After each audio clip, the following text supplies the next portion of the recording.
Hello, dear students. Today, our topic is understanding heat and temperature. Can you imagine a cold world? Heat plays an important role in every aspect of human life. We use our sense of touch to find out how hot an object is. We also learn about the heat in our surroundings by watching the weather forecast on the news. By knowing how hot or cold a day is going to be, we can plan our daily activities so that we are comfortable. Let us study heat and temperature. When we touch an object, we can feel how hot or cold it is. For instance, an ice cube feels cold, while a pan on a burning stove feels hot. By touching objects, we can also tell if one is hotter than another. However, we cannot assign a quantitative value for the heat present in an object. The quantitative values of hotness is what we refer to as temperature. It is very much essential to measure heat accurately in certain cases. Hence, merely saying if an object is hot or cold is not enough. We need to be able to tell the degree of hotness or coldness to know the exact quantity of heat. This is called temperature. The following table gives the difference between heat and temperature. Difference between heat and temperature. First one, heat. Heat is a form of energy.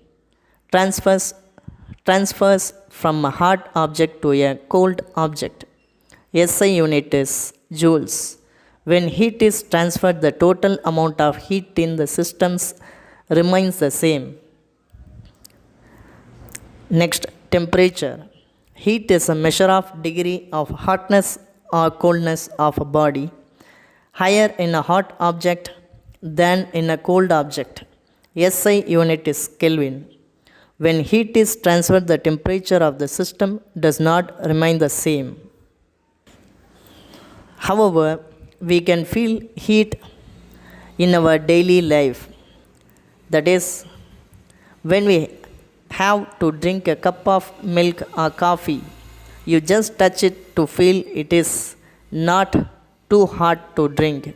But in a hospital, doctors measure the body temperature of a patient suffering from viral fever periodically using the thermometer. Let us study about thermometer. A thermometer is an instrument used to measure the temperature accurately. It is based on the principle of thermal expansion. The most common thermometer that we use consists of a liquid in bulb, which is connected to a narrow glass column that has graduations. You can see the structure of a thermometer. Let us study thermometric liquids. The earliest thermometers used mercury as the liquid in the bulb.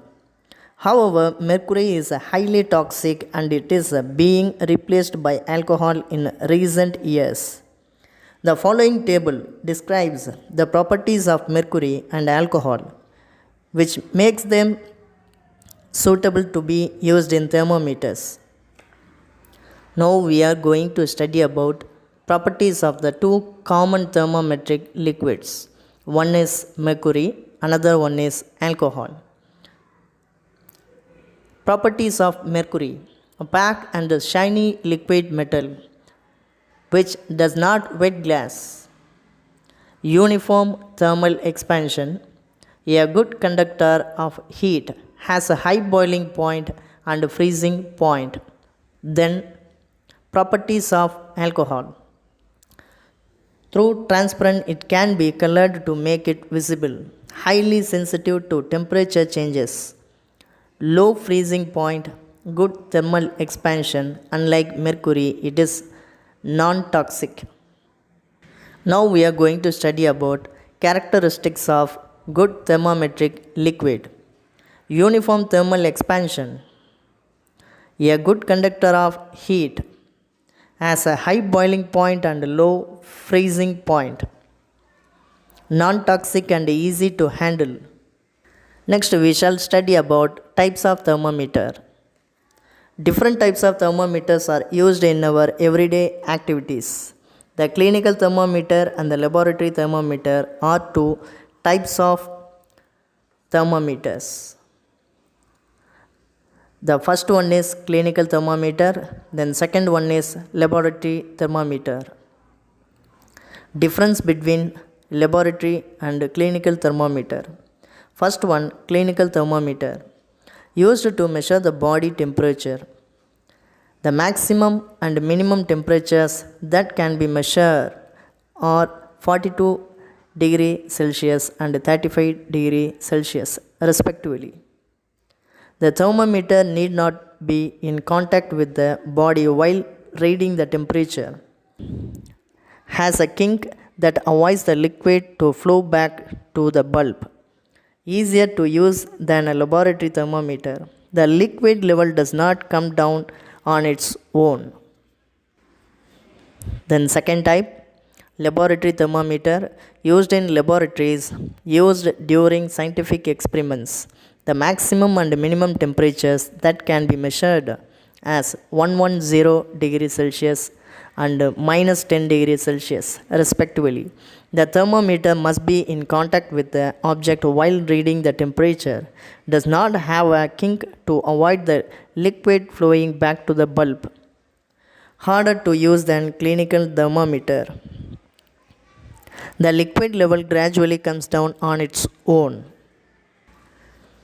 Next we shall study about precautions to be taken while using clinical thermometers. The thermometer must be washed with an antiseptic solution before and after usage. The mercury level should be below 35 degrees Celsius before use. The thermometer should be jerked several times before use to bring the mercury to its base temperature, which is 35 degrees Celsius. The thermometer should not be held at or near the bulb. The thermometer should be read at eye level. The thermometer should be handled carefully to prevent it from breaking. The thermometer should not be kept in a hot area.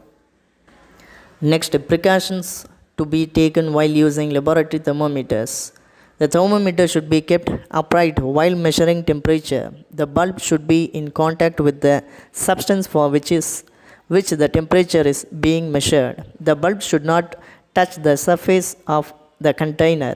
The reading should be taken while the bulb is still in contact with the object.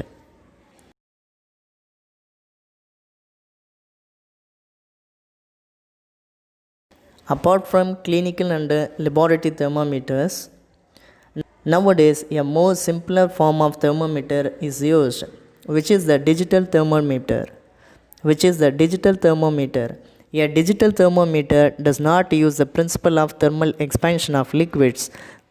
This thermometer uses the principle of resistance of a metal increasing with its temperature.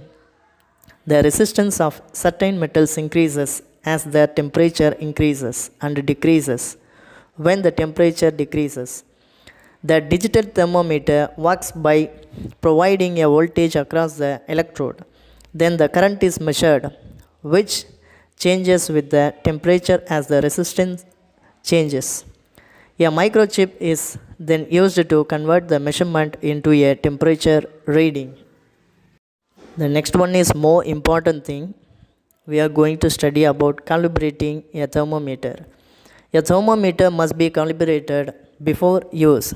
Calibration is the process of ensuring that a device provides us with accurate results, which is done by comparing its readings with the standard measurements.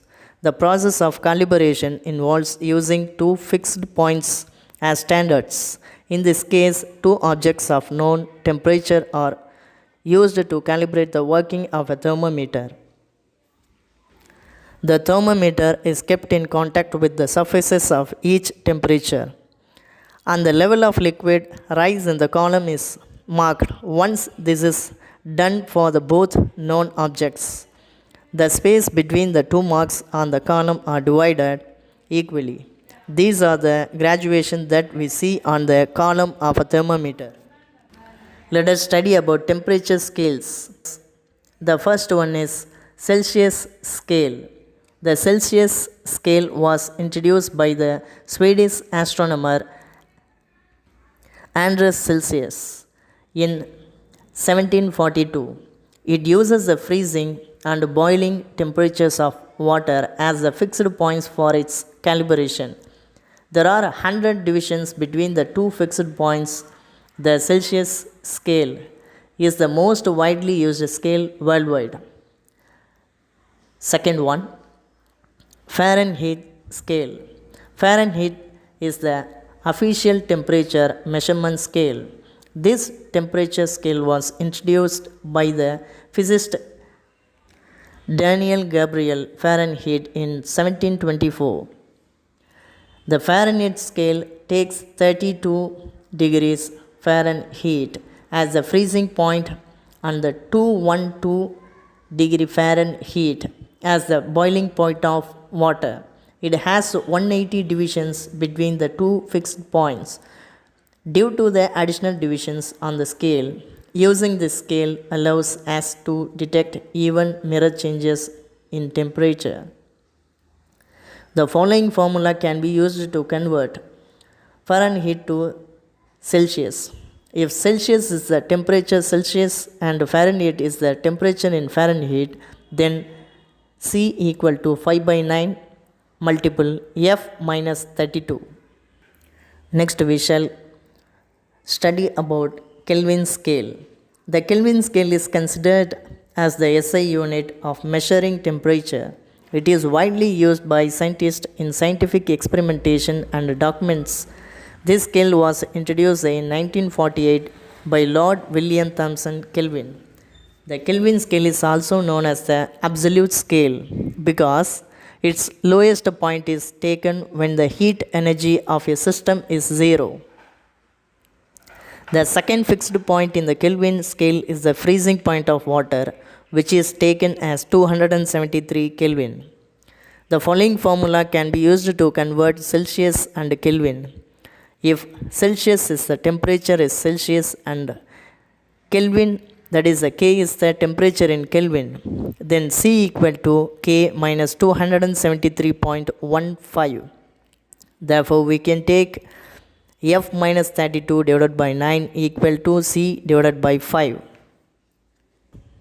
The following image will express the comparison of important temperatures among the three scales. Thank you.